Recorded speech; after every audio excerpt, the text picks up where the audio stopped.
Hi there. Welcome to another Irie Thoughts. My name is Janelle Ross, activist, chef, and founder of DaJen Eats, home of the Irie Happy Vegan.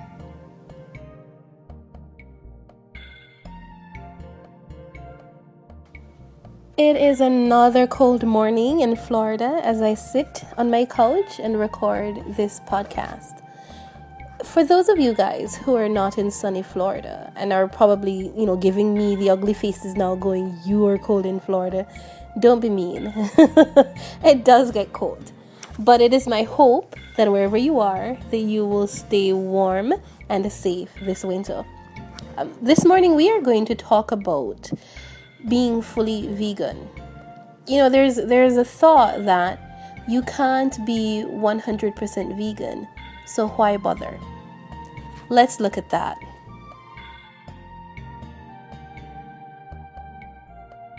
Mice in the field are killed while harvesting grain. We crush insects on the road when driving or walking.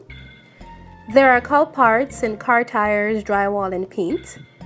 Most sugar is processed using animal bone char. The medicine we take must first be tested on animals. We can't totally avoid using animals, so why bother? In this argument, the perfect has in fact become the enemy of the good. Let's explore that.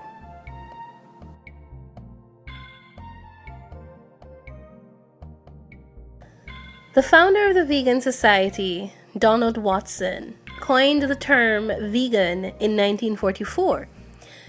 He defined veganism as a way of living which seeks to exclude, as far as is possible and practicable, all forms of exploitation of and cruelty to animals for food, clothing, or any other purpose.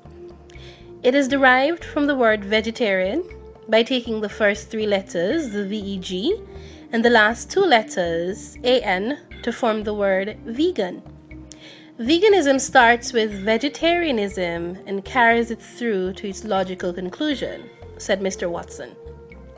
So at the heart of it, in fact, in the very definition of veganism exists the caveat, as far as is possible and practicable.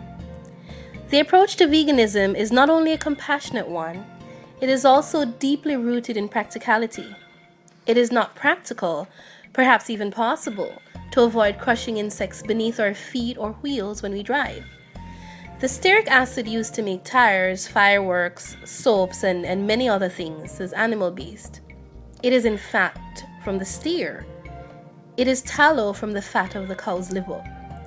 This means, in reality, if we drive, ride our bikes, or use certain soaps, we are using animal products. Does this mean, since in a great sense we cannot avoid many of these products and activities, that we should give up on veganism altogether? I believe Donald Watson had a good understanding of just how inundated everyday life is with animal products and use that he called for avoiding exploitation in ways over which we have firm control. The overwhelming majority, 98% I'm told, of non-human animal exploitation and abuse is for food for us, the human animal. I believe, my darlings, that is one area over which we have firm control.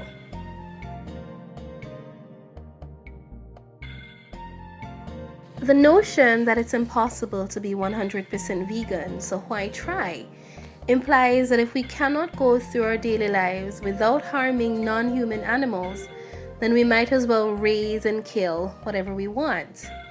You really don't have to look far to see the attempt at moral and ethical justification of mass killing in this statement. We are cautioned repeatedly to not let the perfect become the enemy of the good. We are admonished to do the best we can, even in seemingly hopeless situations. It is that spirit of perseverance that typically defines a hero. Everyone loves an underdog, unless the underdog is in fact a dog, a cow, a chicken, a pig, a goat, or a turkey, right? Persevere we must, do the best we should, until we are talking about cruelty to animals. Then comes the all or nothing approach. See, I can't help but crush a bug when I walk, so it's okay to kill and consume a cow, right? Unintentional and unavoidable harm does not justify intentional and malicious acts of cruelty.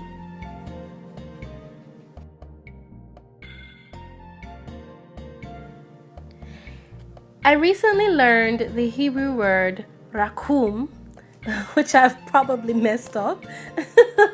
But trust me, it means compassion in action. Most humans, including vegans, want to be compassionate to animals. Very few humans want to see an animal suffer.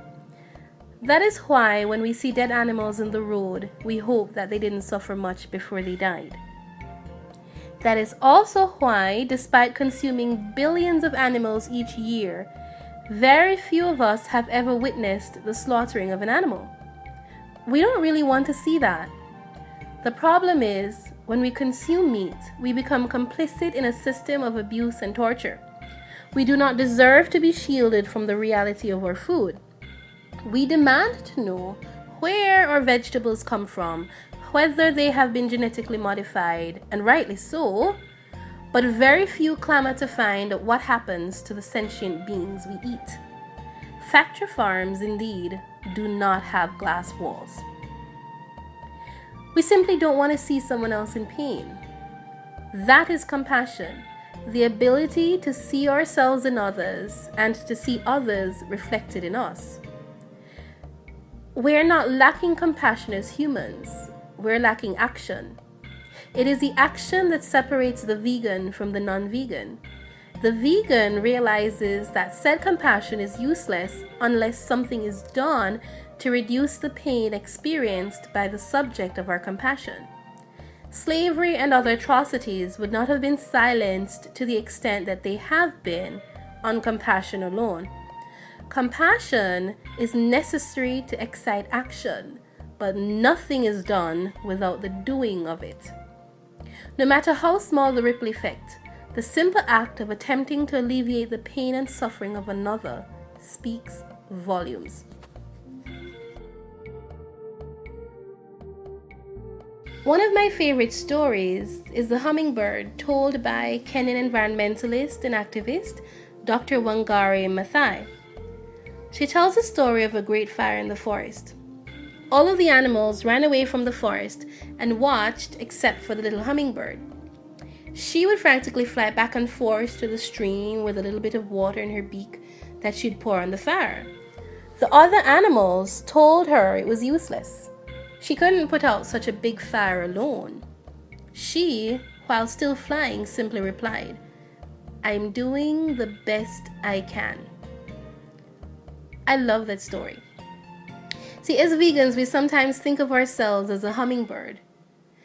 In truth, the story of veganism is not always a feel-good one. There isn't always a happy ending. The fire doesn't always get put out, animals still die, but our efforts are not without fruit. Because we strive to do the best we can, each vegan saves an average of 30 land animals each year, 151 shellfish, and 255 fish. We don't save all the animals, but we save those we can. In 2013, the average meat eater consumed 1/8 of a cow, 3/8 of a pig, 3/4 of a turkey, and 25 chickens. These figures do not include the animals who died because of disease, culling, or were killed because they're the wrong gender in factory farming. These figures are also very conservative.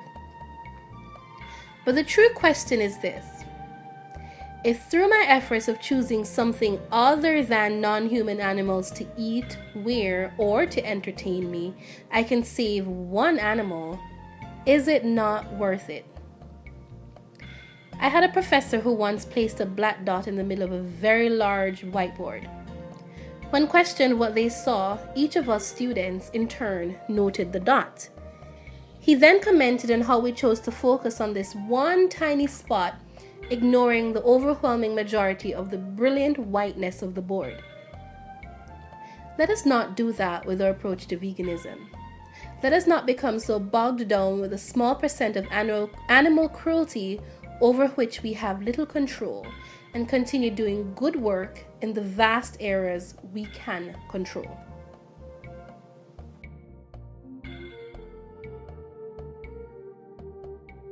In Samuel Beckett's definitive existential play, Waiting for Godot, Vladimir and Estragon stay put because there's nothing to be done. They're torn between the nothingness of waiting for Godot, of whom they're not certain, or finding something to do.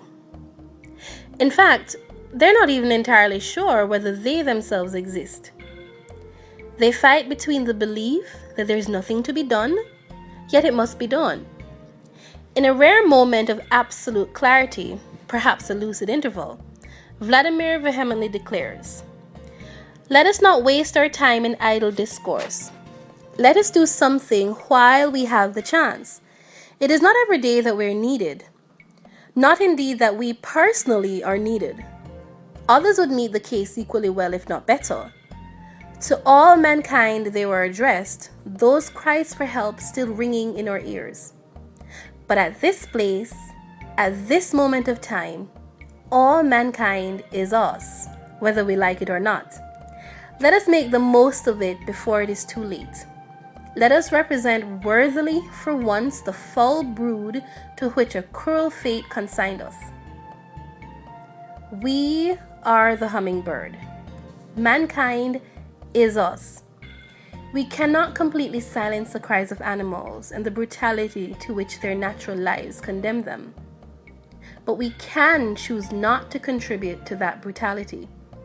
Factory farms exist to meet demand.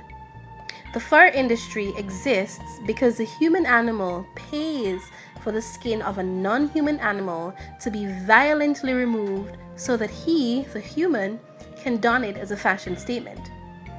These brutalities, over which we have firm control, are unnecessary and completely avoidable. We can choose compassion in action and live the vegan life. The animals, our bodies, and the planet would find our attempts necessary and important. This is Jenn from DaJen Eats, home of the Airy Happy Vegan.